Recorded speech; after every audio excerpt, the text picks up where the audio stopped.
Good morning, students and my dear friends. Today is 6th of Jan 2023, Friday. Before starting the discussion, if you want lecture PDF, you can join me on Telegram channel. You can also follow me on other social media platform. और इसी Telegram channel पर आपको एक discussion group भी मिल जाएगा जिसे आप join कर सकते हैं मुझसे डायरेक्टली कम्युनिकेट करने के लिए। इसके अलावा इसी टेलीग्राम चैनल पर आपको बिजनेस स्टैंडर्ड, मिंट और इकोनॉमिक टाइम्स की न्यूज़ हेडलाइंस की एक सेपरेट PDF भी डेली मिल जाती है। तो इन सब एडवांटेजेस के लिए आप मुझे टेलीग्राम चैनल पर ज्वाइन कर सकते हैं। जो रिकमेंडेड प्ले स्पीड है इस वीडियो की दैट इज़ अप्रॉक्सीमेटली 1.25x। तो स्टार्ट करते हैं आज का discussion. Motivation of the day is always believe something wonderful is about to happen. और आज के मिंट पेपर की ये न्यूज़ हेडलाइंस हैं, अप्रॉक्सीमेटली 40 न्यूज़ हेडलाइंस हैं और बिजनेस स्टैंडर्ड की अप्रॉक्सीमेटली 9 न्यूज़ हेडलाइंस हैं। और डिस्कशन में और न्यूज़ कवरेज में हम अप्रॉक्सीमेटली 14 न्यूज़ आर्टिकल्स आज कवर करेंगे, जिसमें 5 जो हैं वो मिंट के हैं और रिमेनिंग जो हैं वो बिजनेस स्टैंडर्ड के हैं। तो स्टार्ट करते हैं आज का पहला डिस्कशन आर्टिकल नंबर 1 से, जो कि मिंट के पेज नंबर 1 पर दिया हुआ है। Hot services sector possesses inflation risk. तो अगर इंडिया की इन्फ्लेशन डेटा की बात करें तो फाइनली जो हेडलाइन इन्फ्लेशन है उसमें थोड़ा सा मॉडरेशन या हमें साइन ऑफ ईज देखने को मिल रहा है। ओवरऑल जो हेडलाइन इन्फ्लेशन है, व्हाट इज हेडलाइन इन्फ्लेशन, बहुत सारे स्टूडेंट्स को पता भी होगा। Headline inflation is a rate of change, is basically rate of change in CPI. What is CPI? CPI is a measure of price change in a representative basket where the different goods and services are consumed by a household. तो rate of change in CPI is measured in terms of headline inflation. इसी तरह से होती है core inflation. So what is core inflation? Core inflation is headline inflation minus the food and fuel inflation. तो inflation को लेकर के एक सेपरेट वीडियो बना हुआ है एक्सप्लेन सेक्शन में, एक सेपरेट प्लेलिस्ट है, आप वहाँ पर जा करके अगर इन्फ्लेशन को लेकर के कोई कन्फ्यूजन हो तो उस वीडियो को डिटेल में देख सकते हैं। तो अगर हम इंडिया के इन्फ्लेशन की डेटा की बात करें रिसेंट कुछ मंथ में, तो जो हेडलाइन इन्फ्लेशन है वो अब थोड़ा सा ईज आउट होना शुरू हो चुकी है।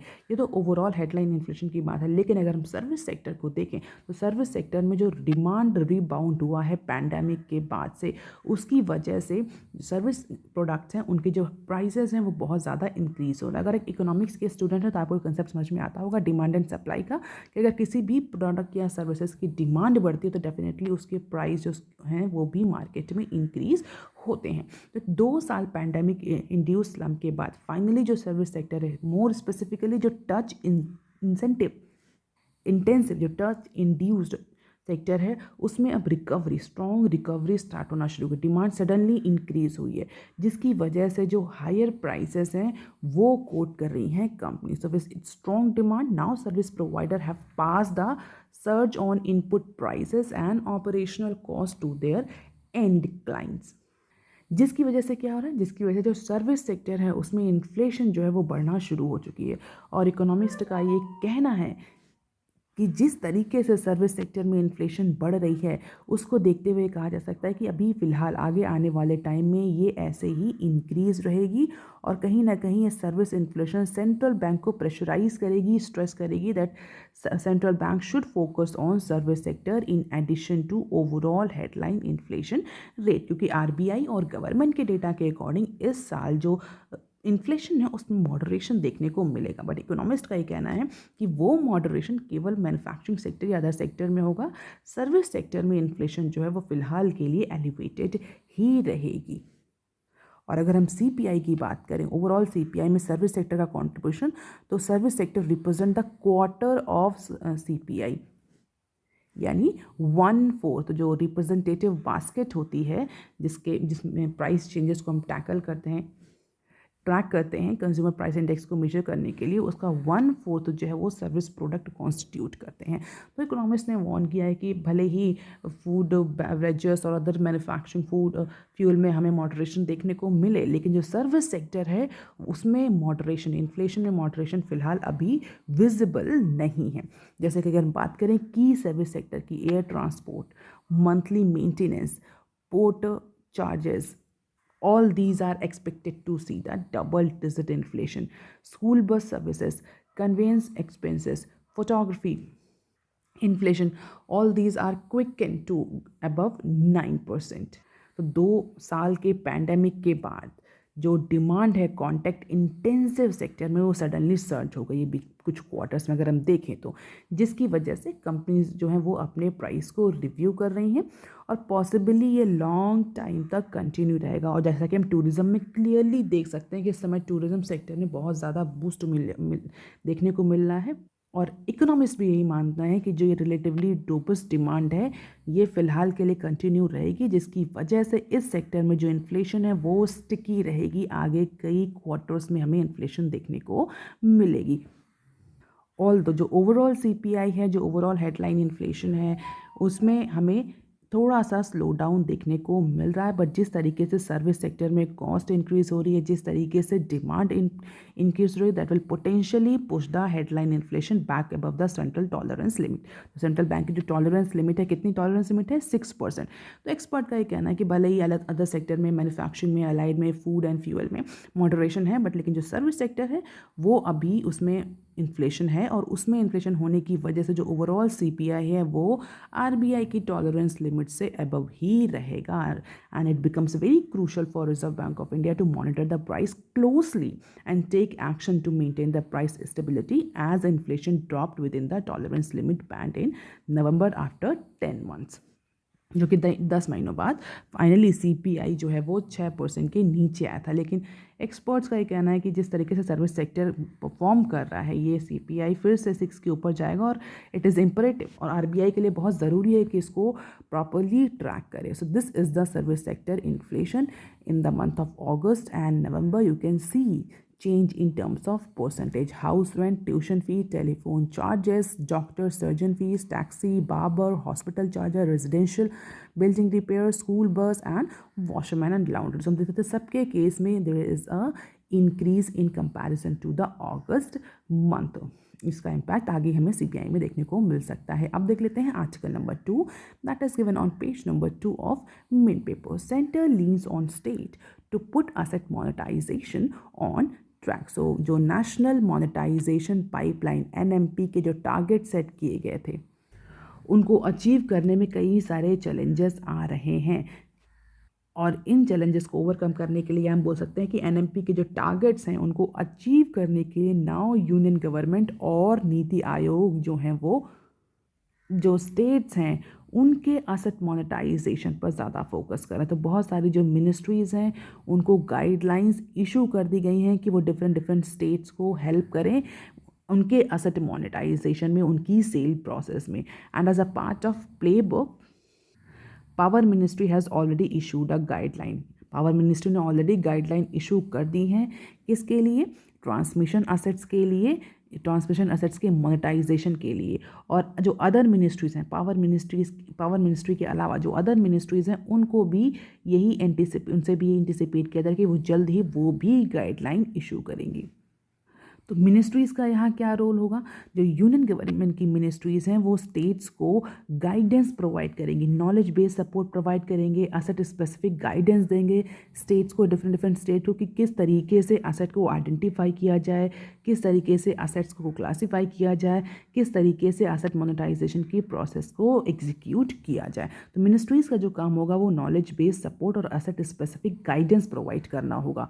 और एक्चुअल में कौन करेगा असेट मोनेटाइजेशन की प्रोसेस को? डिफरेंट जो स्टेट्स गवर्नमेंट हैं वो इस पर्टिकुलर टास्क को परफॉर्म करेंगी। इसके अलावा नीति आयोग भी स्टेट स्पेसिफिक कई सारी वर्कशॉप्स कराएगा, कई सारी नेशनल वर्कशॉप्स भी मोनेटाइजेशन पर ऑर्गेनाइज करा सकता है NITI Aayog in order to help the states to facilitate this asset monetisation process. क्योंकि एनएमपी के टारगेट को अचीव करने के लिए ये फाइनेंशियल ईयर खत्म होने वाला है, तो इसमें जो टारगेट सेट किए गए थे एनएमपी के, I hope you all might be knowing about NMP.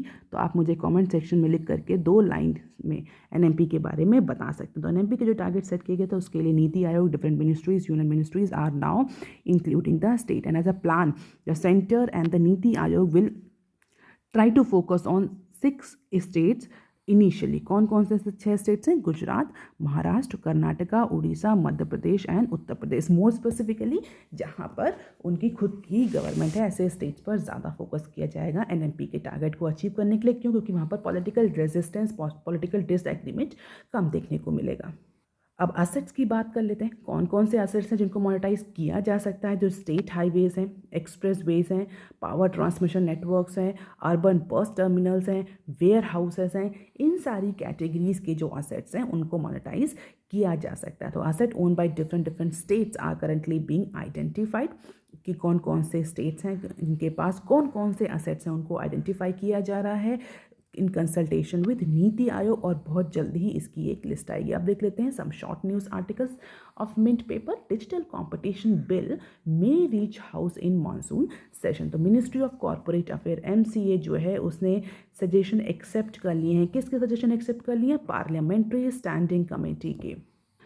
किस चीज़ पर सजेशन एक्सेप्ट कर लिए हैं? To bring new law to police big tech and has started working in that area. तो जो parliamentary standing committee on finance है उसने कुछ रिकमेंडेशन दी थी MCA को कि जो बड़ी कंपनीज हैं, बिग टेक कंपनीज हैं, उनको रेगुलेट करने के लिए, उनकी पॉलिसिंग के लिए एक नया लॉ लाने की ज़रूरत है। तो उस फिलहाल रिकमेंडेशन को MCA ने एक्सेप्ट कर लिया है। Now MCA has started working in this area with the idea of tabling a bill in monsoon session in this parliament in the Indian parliament.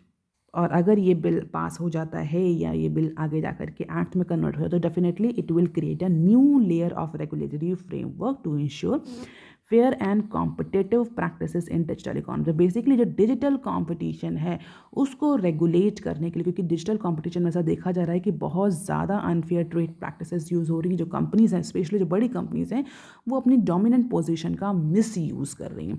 इसीलिए MCA को बोला गया कि एक नए लॉ की ज़रूरत है, क्योंकि जो ऑलरेडी एग्जिस्टिंग कंपटीशन लॉ है वो इस पर्टिकुलर इशू को डील नहीं कर पाएगा, उसमें इनसफिशिएंट प्रोविजनिंग है। तो इसलिए नया लॉ लाया जाएगा।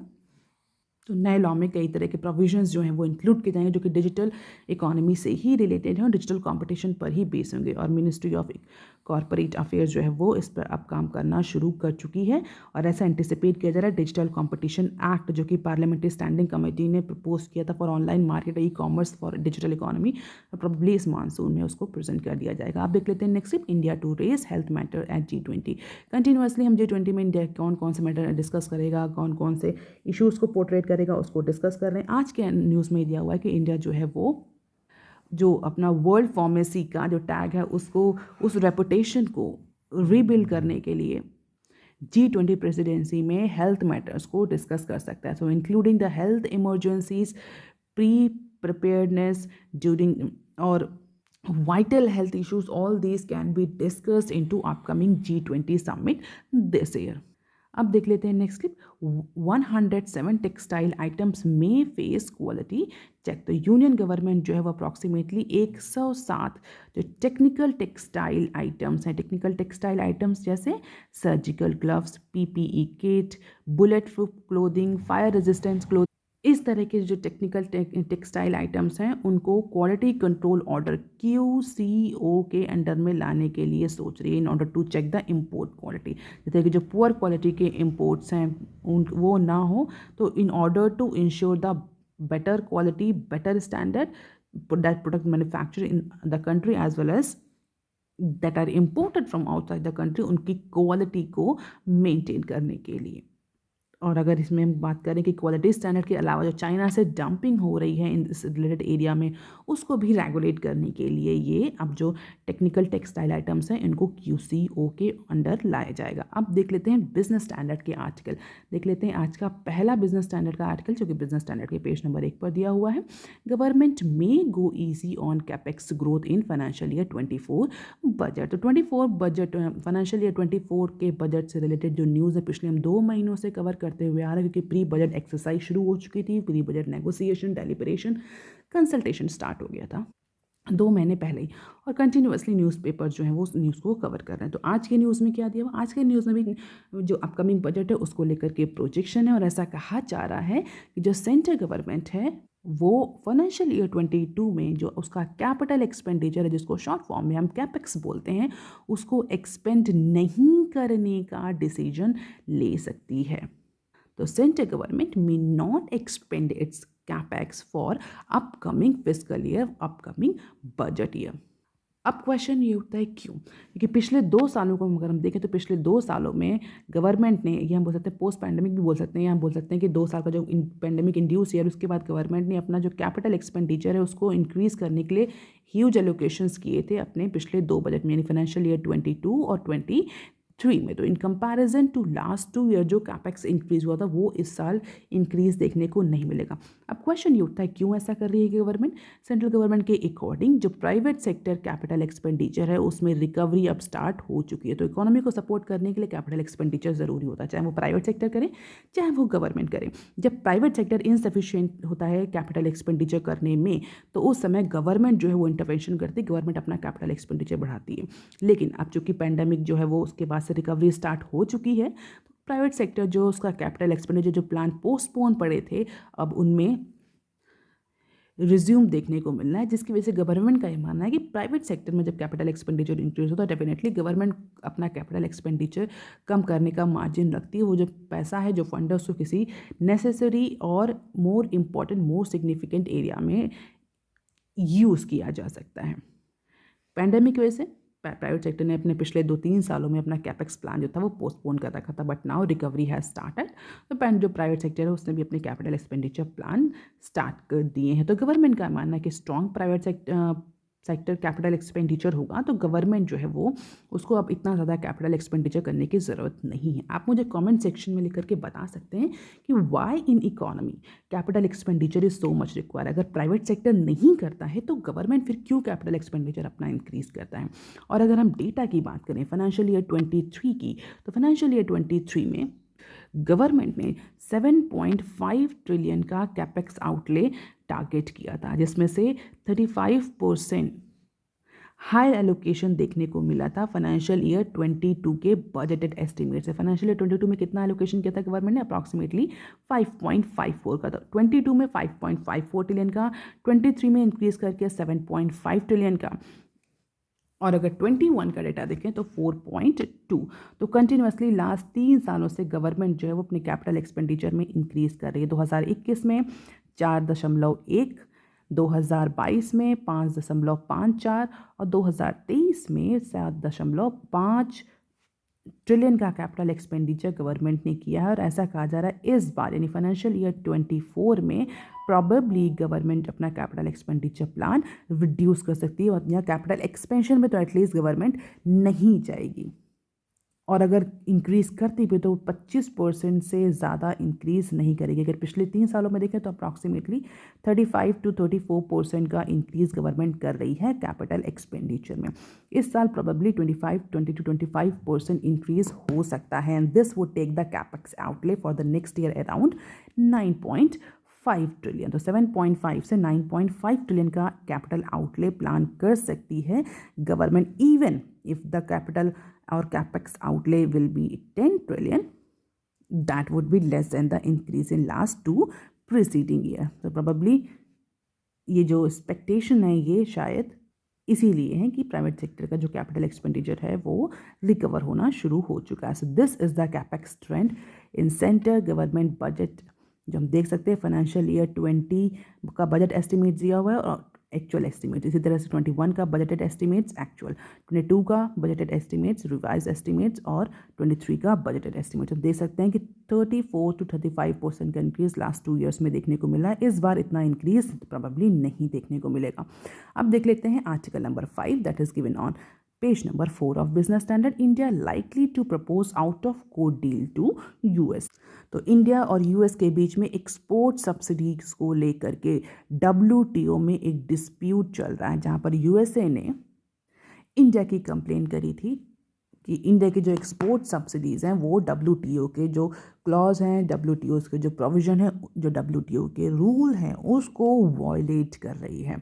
तो अब जो WTO का डिस्प्यूट पैनल है या डिस्प्यूट सेटलमेंट मैकेनिज़्म है उसके एक प्रोसीडिंग्स होती हैं उसमें टाइम लगता है। तो ऐसा कहा जा रहा है कि हो सकता है इंडिया जो है वो यूएस को यानी यूनाइटेड स्टेट्स को आउट ऑफ कोर्ट सेटलमेंट के लिए प्रपोज करे। Out of court settlement means WTO का जो डिस्प्यूट पैनल है उसके अलावा बाहर, जैसे हम लोग आउट ऑफ कोर्ट सेटलमेंट कर लेते हैं इंडिया में, वैसे ही इंडिया भी यूनाइटेड स्टेट को ऑफर कर सकता है एक प्रपोजल कि WTO के डिस्प्यूट पैनल में ना जा करके दोनों कंट्रीज साथ में बैठ करके आउट ऑफ कोर्ट सेटलमेंट कर लें। और इस मैटर को इंडिया जो है वो India US trade policy forum TPF जो शेड्यूल है जनवरी 11 को वॉशिंगटन में, वहाँ पर इस मैटर को इंडिया रेज कर सकता है as per the people aware about the matter. अब क्यों गवर्नमेंट ऐसा कर रही है? क्योंकि ऐसे जो इंडिविजुअल्स है, जो पर्सन जिनको इस पर्टिकुलर मैटर के बारे में थोड़ी सी जानकारी, उनका ये कहना है कि अगर WTO की एपेलेट बॉडी रिवाइव हो जाती है नेक्स्ट ईयर और USA ये मैटर WTO में ले जाता है, तो जो already existing export boosting schemes हैं गवर्नमेंट ऑफ इंडिया की, जो गवर्नमेंट ने एक्सपोर्ट को बूस्ट करने के लिए लाई हैं, जैसे कि export oriented units EOU scheme, export promotion capital goods EPCG scheme, special economic zone SEZ scheme, duty free imports of exporters DFIS scheme. तो ये जितनी भी स्कीम है EOU, SEZ, DFIS, EPCG, ये सारी स्कीम इंडिया को विड्रॉ करनी पड़ेगी। इसीलिए इंडिया चाहता है कि आउट ऑफ कोर्ट सेटलमेंट हो। और अगर इससे पहले की केस देखें तो 2019 में भी इंडिया ने एक की ट्रेड डिस्प्यूट जो था वो लॉस किया था US के अगेंस्ट ही, जहाँ पर US ने कंप्लेन किया था कि इंडिया के जो कुछ एक्सपोर्ट इंसेंटिव स्कीम्स हैं जैसे कि MEIS, EOU, EPCZ, SEZ, EPCZ, SEZ और DFIS, ये जितनी भी स्कीम्स इंडिया की जो एक्सपोर्ट इंसेंटिव स्कीम्स थी ये डिस्टॉर्ट कर रही हैं WTO के रूल्स को, मार्केट को, ट्रेड को डिस्टॉर्ट कर रही हैं। क्योंकि जिस तरीके से फाइनेंशियल बेनिफिट्स प्रोवाइड किए जा रहे हैं इंडियन एक्सपोर्टर्स को अंडर दीज स्कीम्स, उसकी वजह से जो इंडियन एक्सपोर्ट है वो बहुत ज़्यादा चीप हो रहा है, जिसकी वजह से जो अमेरिकन मैन्युफैक्चरिंग कंपनीज हैं वो डिसएडवांटेज की पोजीशन पे आ रही हैं। WTO में सब्सिडी को लेकर के, टैरिफ को लेकर के, एक्सपोर्ट सब्सिडी को बहुत ज़्यादा रूल हैं। अगर हम बहुत ज़्यादा डिटेल में डिस्कस ना करें इसमें, कई अगर आप थोड़ा जानना चाहते हैं तो अम्बर बॉक्स होता है एक, इसमें एक होता है ग्रीन बॉक्स जहाँ पर, और एक डी मिनिमस लेवल, ये 2-3 कंसेप्ट हैं जो कि अगर मैं डिस्कस करूँ तो वीडियो बहुत लेंदी हो जाएगा, बट आप इसको जाकर के डिस्कस देख सकते हैं, वेबसाइट पे सर्च कर सकते हैं। एम्बर बॉक्स, ग्रीन बॉक्स और डी मिनिमस लेवल, ये 3 क्लॉज बहुत इंपॉर्टेंट है WTO के एक्सपोर्ट सब्सिडी को लेकर के। और most of the time India जो है इन्हीं 3 क्लॉज की वजह से ये अपने जो ट्रेड डिस्प्यूट है उसको लॉस कर जाता है। क्योंकि इंडिया की USA या जो अदर कंट्रीज़ हैं वो कंप्लेन करते हैं कि इंडिया की जो एक्सपोर्ट सब्सिडीज़ हैं वो इन 3 क्लॉज को ब्रेक करती हैं, और जिसकी वजह से इंडिया को सब्सिडीज़ जो हैं एक्सपोर्ट प्रमोशन स्कीम से उनको हटाना पड़ता है। और डिस्क्राइब सेक्शन में एक सेपरेट वीडियो भी दिया हुआ है RODTEP को लेकर के, जहाँ पर हमने डिस्कस भी किया है कि जो ये merchandise export from India scheme, service export from India scheme, इनको क्यों विड्रॉल किया गया और क्यों RODTEP लाया गया। तो फिलहाल के लिए 2019 में WTO ने रूल किया था कि जो ये स्कीम है ये डेफिनेटली वॉयलेट कर रही है WTO के प्रोविजंस को by providing the export subsidies for a wide range of goods such as steel products, pharmaceutical, apparel. और 2019 में इंडिया ये केस हार गया था। तो इस बार फिलहाल के लिए इंडिया ये नहीं चाहता, that is why India is looking for out of court settlement with USA। Let us see कि जो ट्रेड पॉलिसी समिट है उसमें क्या इंडिया और USA के बीच में कंसेंसस बनती है या नहीं। अब देख लेते हैं next slip. Foreign banks now scramble for plan B as ban on CCIL loom. तो CCIL जो हमारे एजमा और बैंक ऑफ इंग्लैंड ने CCIL के साथ जो 5 और क्लियरिंग हाउसेज हैं उनको डी रिकॉग्नाइज कर दिया था। इसके बाद जो कई सारे जो European banks, foreign banks India में ऑपरेट कर रहे थे उनके लिए बहुत सारे चैलेंजेस थे। और ये जो बैन है ये इफेक्टिव होना है इसी पर्टिकुलर नए साल में। और इवन RBI ने भी बहुत कोशिश करी इस पर्टिकुलर इशू को डिस्कस करने के लिए, लेकिन बहुत ज़्यादा मटेरियल हमें सोल्यूशन देखने को नहीं मिला। तो अब बहुत सारे जो सेवरल बैंक्स, मोर स्पेसिफिकली जो यूरोपियन बैंक्स हैं, वेस्टर्न बैंक्स हैं जो इंडिया में ऑपरेट कर रहे हैं, they have started now finding out the alternative mechanism as issue of certain European regulator decisions to derecognise the CCIL को ही केवल डी रिकॉग्नाइज किया, इसके अलावा जो 5 और क्लियरिंग हाउसेज हैं उनको डी रिकॉग्नाइज कर दिया। जिसकी वजह से जो फॉरेन बैंक्स इंडिया में ऑपरेट कर रहे हैं उनको अपने ट्रांजैक्शंस, इंटरनेशनल ट्रांजैक्शन को क्लियर करने में बहुत ज़्यादा इश्यूज़ आएंगे। पहले तो नेगोशिएशन की बात हुई थी, लेकिन नेगोशिएशन के बाद बहुत ज़्यादा रिजल्ट आउटकम देखने को नहीं मिले। अब क्या है, अब जो फॉरेन बैंक्स हैं वो तो फिलहाल अभी कुछ नहीं कर सकते, उनके पास एक ही ऑप्शन बचा है कि वो ऑल्टरनेटिव मैकेनिज्म सर्च आउट करें in order to tackle the challenge that has been arised out of this recognition और डी रिकॉग्निशन। तो फिलहाल के लिए प्लान बी क्या है? प्लान बी है कि आरबीआई और गवर्नमेंट जो है और सीसीआईएल जो है वो फाइनेंस मिनिस्ट्री के साथ बैठ करके बहुत सारे चेंजेस के लिए डिस्कशन करें और क्या ऑल्टरनेटिव मैकेनिज्म ढूंढा जा सकता है where clearing risk is not recognise on CCIL. तो जो कुछ बैंक्स हैं उनको अलाउ कर दिया जाए कि वो क्लियरिंग रिस्क को अंडरटेक करें for a in return of fee, और उनको मार्जिन प्रोवाइड किया जाए बैंक्स को। तो क्योंकि सीसीआईएल जो है वो क्लियरिंग रिस्क को नहीं कवर करेगा because it has been already derecognise by ESMA. और इसके लिए जो फॉरेन बैंक्स हैं उन्होंने आरबीआई को मेल भी सेंड कर दिया, हालांकि आरबीआई के साइड से अभी फ़िलहाल के लिए कोई भी रिस्पॉन्स रिसीव नहीं हुआ है। और इशू क्या है, अगर आप रेगुलरली फॉलो कर रहे हैं मेरा न्यूज़ चैनल तो आपको पता होगा कि European security and market authority ने इस लास्ट अक्टूबर में इंडिया के 6 क्लियरिंग हाउसेस को डी रिकॉग्नाइज कर दिया था। क्यों? क्योंकि एस्मा जो है वो ऑडिटिंग की परमिशन मांगा था और आरबीआई ने उसके लिए रिफ्यूज़ कर दिया था कि किसी भी फॉरेन बॉडी को ऑडिटिंग और इंस्पेक्शन की परमिशन नहीं दी जाएगी सीसीआईएल को। और इसी डिसीजन के पास से एस्मा ने ये फिलहाल के लिए डिसीजन लिया था कि जो क्लियरिंग हाउसेस हैं इंक्लूडिंग सीसीआईएल उसको बैन कर दिया जाएगा। और ये कब से इफेक्ट में आ रहा है? May 1, 2023। और इससे पहले जो फॉरेन बैंक्स चाहते हैं कि वो कोई ऑल्टरनेटिव मैकेनिज्म ढूंढ लें। हालांकि बैंक ऑफ इंग्लैंड ने भी सेम ट्रेंड फॉलो किया, एस्मा ने डी रिकॉग्नाइज कर दिया, बैंक ऑफ इंग्लैंड ने भी डी रिकॉग्नाइज कर दिया। तो दो बड़े एंटिटीज़ ने इंडिया के सीसीआईएल को और अदर क्लियरिंग हाउसेस को डी रिकॉग्नाइज किया। डेफिनेटली जो फॉरेन बैंक्स हैं उनकी ऑपरेशनबिलिटी पर तो फर्क पड़ेगा ही।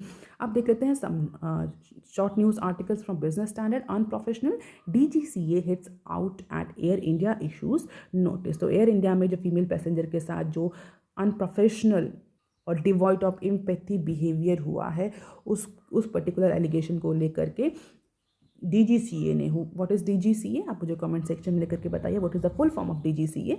डीजीसीए ने एयर इंडिया को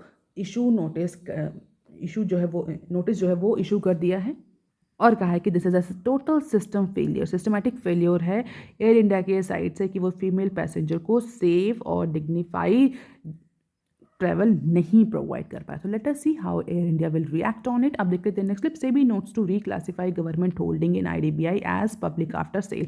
कल की न्यूज़ में हमने डिस्कस किया था कि बहुत सारे रूल्स चेंज हो सकते हैं आईडीबीआई की डीमोनेटाइजेशन और डिसइन्वेस्टमेंट की प्रोसेस को फैसिलिटेट करने के लिए। So in a major dispensation now capital market regulator that is security and exchange board of India, जिसको हम शॉर्ट फॉर्म में सेबी भी बोलते हैं, उसने सेंट्रल गवर्नमेंट की रिक्वेस्ट को एक्सीड कर दिया to reclassify its share holdings in IDBI bank after its disinvestment as a public holding, क्योंकि कुछ minimum level of public holding require होती है। तो सेबी ने अप्रूव करते हैं कि जो रिमेनिंग गवर्नमेंट होल्डिंग होगी उसको पब्लिक होल्डिंग के फॉर्म में रिक्लासीफाई कर दिया जाएगा। And this is subject to the condition that government's voting right in the banks will not exceed 50% of the total voting rights after sale. तो कुछ conditions के बाद सेबी ने ये अप्रूवल दे दिया है।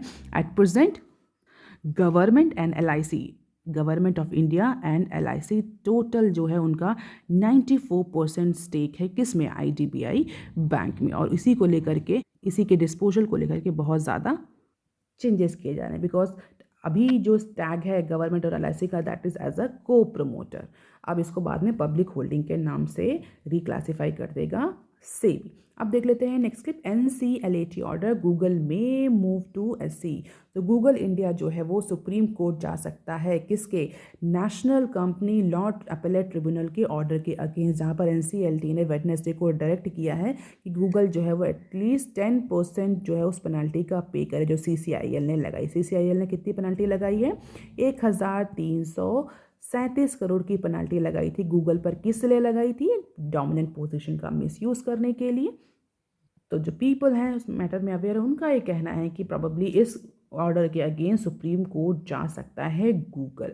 अब देख लेते हैं next clip. Foreign universities can now set up India campuses but no e classes. Foreign universities को अलाउ कर दिया गया है कि वो अब इंडिया में अपना कैंपस जो है वो सेटअप कर सकते हैं for the first time with UGC. Draft norm Thursday को रिलीज़ कर दिए गए हैं, जिसके अंदर जो फॉरेन यूनिवर्सिटीज़ हैं उनको अलाउ कर दिया गया है कि वो अपना कैंपस इस्टेब्लिश कर सकते हैं। They can also decide the admission process, fee structure and different repatriate related issues, but E classes वो नहीं चला सकते। अगर कैंपस इंडिया में ओपन कर रही हैं तो उन्हें इंडिया में ही क्लासेस फिजिकल क्लासरूम ही प्रोवाइड करनी पड़ेगी। Noting that foreign university with campus in the country can only offer the full time programme in offline mode. किसी भी तरह का online programme, distance learning programme offer नहीं कर सकती ये फॉरेन यूनिवर्सिटीज़। अब देख लेते हैं next clip. Over 20 CPSEs turn profitable. तो 22 loss making public sector enterprises, 22 loss making जो पब्लिक सेक्टर एंटरप्राइजेस है जिनको हम CPSEs भी बोलते हैं, तो जिन्होंने फाइनेंशियल ईयर 22 कि पहले ये हम बोल सकते हैं पैंडेमिक ईयर में जो लॉस में थी, अब वो फाइनली इस पर्टिकुलर ईयर में या फाइनेंशियल ईयर 23 में वो प्रॉफिटेबल कंडीशंस में आ चुकी हैं। So because of the higher demand in many sector, it is reflected from the Public Enterprise Survey 2022 data that approximately 22 CPSEs are now earning profit. तो approximately 9 जो CPSE से उन्होंने पिछले 2 सालों में कॉन्सिक्यूटिव ईयर में लॉस रजिस्टर किया है। और जो मेजर CPSEs जो प्रॉफिटेबल हुई हैं उसमें 4 पावर सेक्टर्स में हैं, 3 पेट्रोलियम में हैं, 3 सिविल एविएशन में हैं, 2 रेलवेज में हैं। इसी तरीके से डिफरेंट क्लासिफिकेशन है। तो हम देख सकते हैं डिमांड इंक्रीज़ हो रही है, पैसेंजर फुटफॉल इंक्रीज़ हो रहा है, जिसकी वजह से पोस्ट कोविड रिकवरी स्टार्ट हो चुकी है इन सारी कंपनी से, चाहे वो मैंगलोर रिफाइनरी हो, राष्ट्रीय इस्पात निगम हो, भारत ओमान AI इंजीनियरिंग और Bharat heavy electricals. Recovery start कर चुकी हैं बड़ी बड़ी CPSEs। अब देख लेते हैं next clip. PLI boost for green hydrogen manufacturing. तो अब सेंटर जो है वो प्रोडक्शन लिंक्ड इंसेंटिव स्कीम लाना चाह रहा है किस सेक्टर के लिए?